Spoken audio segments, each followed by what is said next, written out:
Arrangement in your production is the most difficult thing that every single producer, even skilled ones like myself, I've been doing this for 8 years, I still struggle with arrangement, okay? I wanted to show you guys how to arrange your song today, okay? And here's how we're gonna do it. Because I have no idea how to record my DAW, we're gonna be using the phone exclusively. Meaning that you guys are gonna have to deal with me looking at the wrong spot. I'm looking over here for some fucking reason, even though the camera shit is right there. And on top of that, I can't record my DAW, so I'm gonna be going like this shit, okay? So we're gonna start, okay? I am going to go and show you guys how to do your song structure, how to do your layout properly. Simply by showing you guys my song. I'm gonna walk you through the macro, middle ground, and micro scale layout, song structure layout specifically. So that way you don't have to sit there and get stuck with your loop, okay? Because I promise you there is so many ways. There are so many ways to the point where most people actually get stuck not being like unsure which direction to go with their song. So let's start at the beginning. What is the first thing that you want to put into your song? I'm going to show you an example of my song here. This is the intro.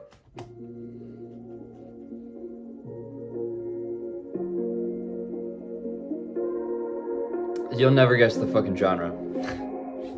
This genre is going to throw you guys off. Okay. I'm not going to let it drop yet. So, that's my intro. Now, why was that interesting? Why does that intro work? Why is that catchy? Well, it's because I used the most interesting sounds that were in the song.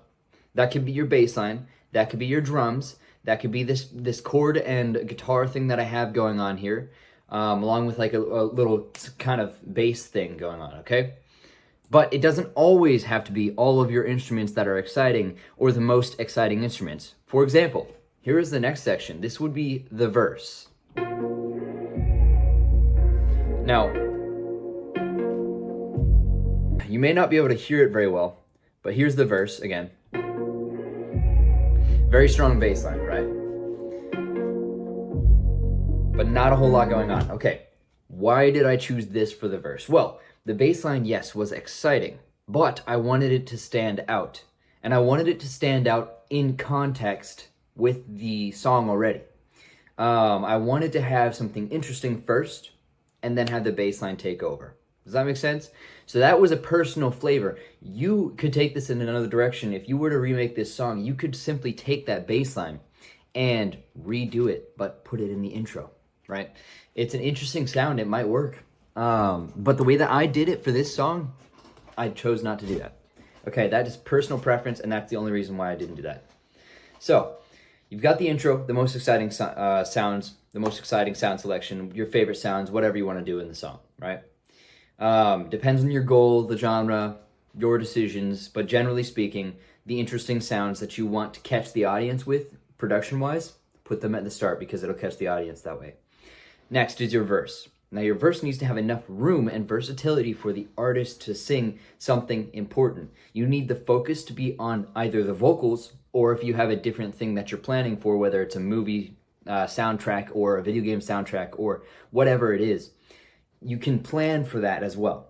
You can place, I guess, you can organize your track to make that happen in the verse. That's your goal. It's just to tell the story, to explain what the purpose of the song is, right? And then you go into the chorus. So I'm gonna let this play. So here's my verse. Here's the second half of the verse.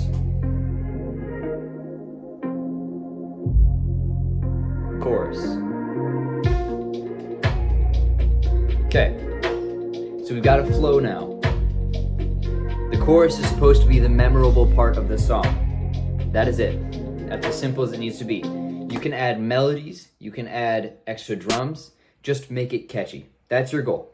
Okay? The chorus is supposed to be the part that widens. It's supposed to be the part, literally the name chorus refers to people singing together, right? And so chorus in this sense means catchy part of the song. That's what it means, usually wider in frequency, in excitement, in flow, movement, melody, shifting around a lot, right? And then you go into your second verse. Now, the only difference between the first verse and the second verse is in the vocals. Or if you're making it elsewhere for cinematic purposes or something else, do it that way. But I'm talking from traditional song structure here, okay? Assuming that you have vocals, the focus should be on the vocals. However, you can mix it up, so you can add something new. So just for reference, here's the first verse, right? Now here's the second verse after that chorus.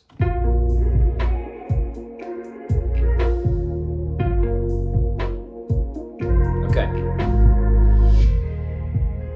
What is that? Well, that's a little thing that we're going to call ear candy. That is going to be in the micro song structure segment. Okay, we're going to focus on the macro strong song structure first, okay?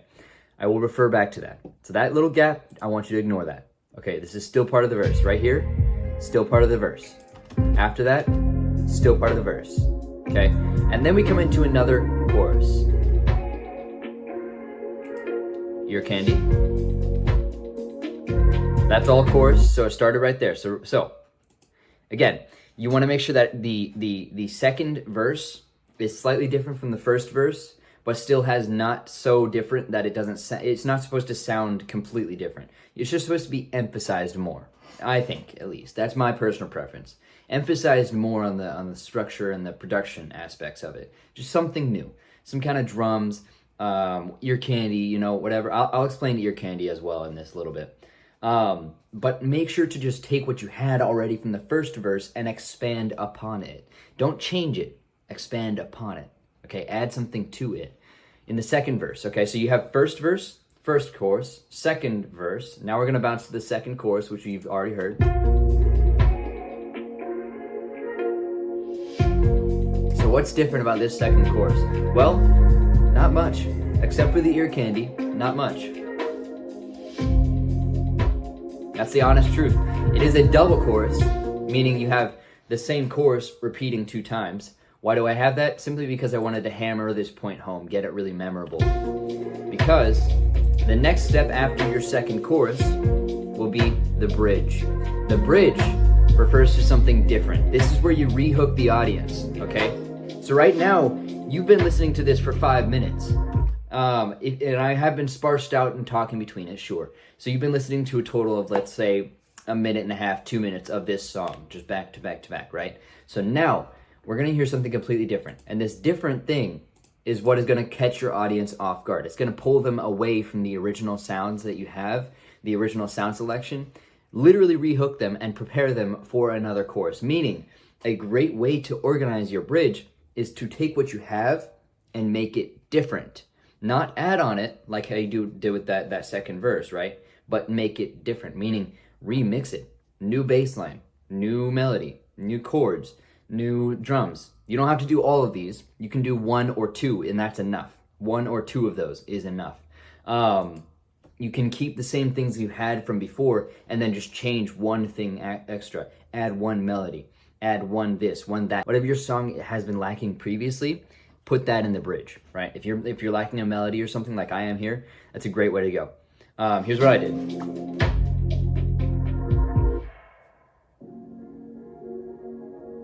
Right, we've been very hard for most of this song, so I softened it. Just different. But I used the same chord progression using a piano. And all I'm doing here is ear candy. We bring it back for another chorus. This one is technically a chorus 3, although I do also have a mix-up at the end of the song, which is supposed to be an outro, but I ended up making the outro really long.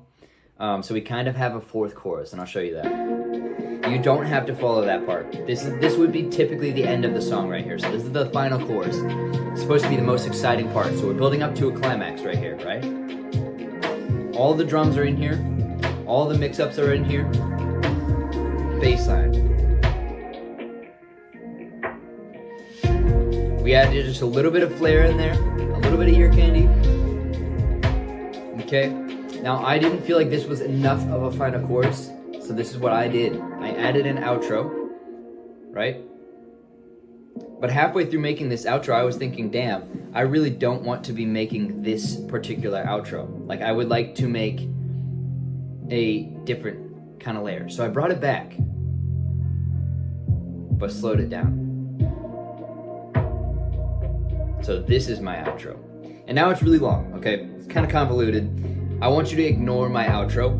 This whole portion is not necessary. It's cool, and you can add an outro like this, slow it down, change it up, do something different. I felt like my beat wasn't enough for that final chorus. I didn't feel like it had enough going on, so that's what this mix-up is for. It's me adding to it from my own flavor profile, right? From my own decision-making. So, long story short, you have intro, the most exciting part of your song, or most exciting instruments. You can pick through that as you will. You've got your verse, which is designed to allow the artist to tell the story in a traditional song. You have the chorus, which is designed to be memorable and also widen in frequencies most of the time. You have verse 2, which is supposed to add on to your previous verse.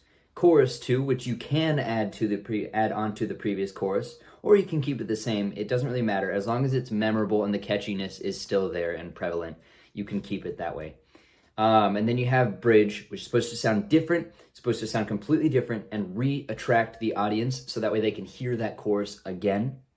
When you play that chorus a final time, you don't necessarily want to add something, but you should. I recommend it. I recommend it almost always to any new people. Just start working on that final chorus. Get that shit up and running. Get it hype, because if you get that final chorus hype, people will like it a lot more. Also, using melodies is huge. Adding a melody on top is so fun to do on like the bridge and the chorus, where you like take something, add a melody into the bridge, and then keep that going through the final chorus. So fun to do. And all of this stuff took me only 4 hours. I've been doing this for a while. Okay, this inherent natural skill never was there. It's taken me training to figure out how to do this stuff, and it will take you training to figure out yours. So this is my song structure, the basic concept here. Intro, verse, chorus, bridge, chorus. Following this, and you can also add an outro or whatever. Following this layout will always work, but it does not always have to be the choice you make. You can also go other routes. There is a 32 bar layout. There is the reverse of this, where it's chorus, verse. It's the same thing. It's all the same thing. I recommend this one because it's much easier for people to kind of comprehend. You're building towards a climax, and it makes sense that way. I also love using that layout. It works every time. Anyways, now for the middle ground layout. Middle ground layout refers to every halfway point. Between your verses and your choruses, something should change. This is where the ear candy kind of comes into play.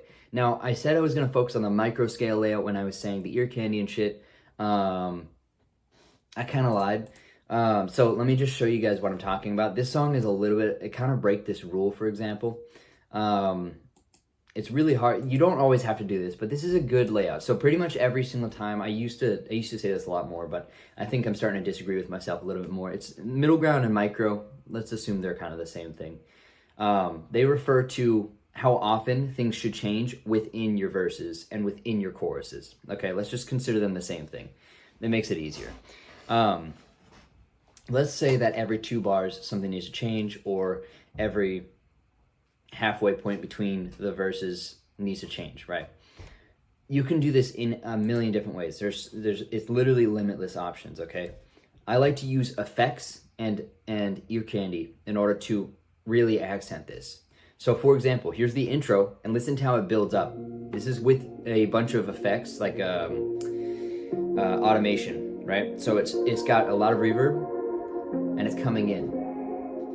It's getting closer to you, and it gets a little bit like wider in the EQ, and then it brightens up, right? And then it's back into that verse, and it just kind of gets slightly louder, so it's just slightly more interesting. And then as I drop into here, I'm using this bass line to kind of carry it, right? I think that it needs to be repeated right here. So that would be your second half. You could add something there, for example, but I don't want to in this beat. Chorus. Again, you want to make sure that there's something new happening regularly, okay? But in this beat, I broke this rule. So this is not something that you have to follow. This is just a guideline that works, okay? You could follow the rule of every 2 bars change something, but that's complicated. You just have to understand the basics, okay? So just start there and then build off of it. Technically speaking, having something change every 2 bars would be the best way to go. You can lead that to melodies. You can build your chord progressions and your progression of your song structure based on that macro scale layout that I referred to a few seconds ago. And you can use that to then build on top of it. You can use that to basically add everything to it, one thing at a time. So you have your verse, right? You have the melodies. Every 2 bars, something should change in the melody, right? And then every halfway point, something should really change between the melodies. You can accent this using your production, but you don't have to. You don't have to, because that is the artist's job, is to make sure that that melody is shifting a lot, or the producer's job, depending on what kind of song you're making. It kind of depends. So there's a lot of nuances. This is why everyone's confused. This is why everything happens in a convoluted manner. You just have to simply understand the very basics and build off of it. And that right there should conclude my structure and organization. Also, ear candy. I said I was going to mention that. I haven't mentioned it really. Ear candy I use to excite the audience again. So pretty much, I'm just going to play you guys again. This is the verse 2, right? So we have a little bit more. Ear candy.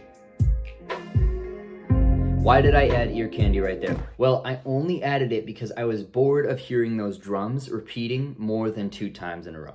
And so I added ear candy and EQ'd out all of the drums, so that way every single time that it only plays twice, right? And each time is both slightly different. And then on the 3rd time it plays, it's completely different with a piano you've never heard in the past. Now I'm kind of emphasizing that I want to change the beat, not keep it repetitious, while also making space in the track without removing what I have. I'm just adding a piano, playing the same chords as what I was using before. I'm adding more space to that piano by removing the drums. And then we have the chorus.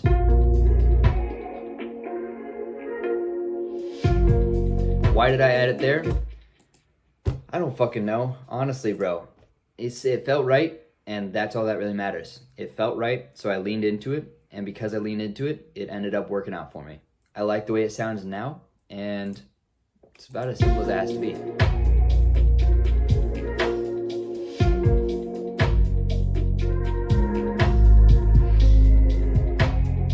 Yeah, I think that will do it for me. Let's call it there. I have been looking at the wrong spot in the camera over here the entire time. I know I have. Okay, let's call it there, because I'm just getting hiccups now. Dude, I stayed up all fucking night. I did not sleep last night. It is 6:30 a.m. I started working on this song at 6 p.m. I'm still working on it. Anyways, I'm going to make a few more videos, and I'll probably send them to people to edit them, and then hopefully it turns out right. So you guys have a wonderful night, and thank you so much for watching.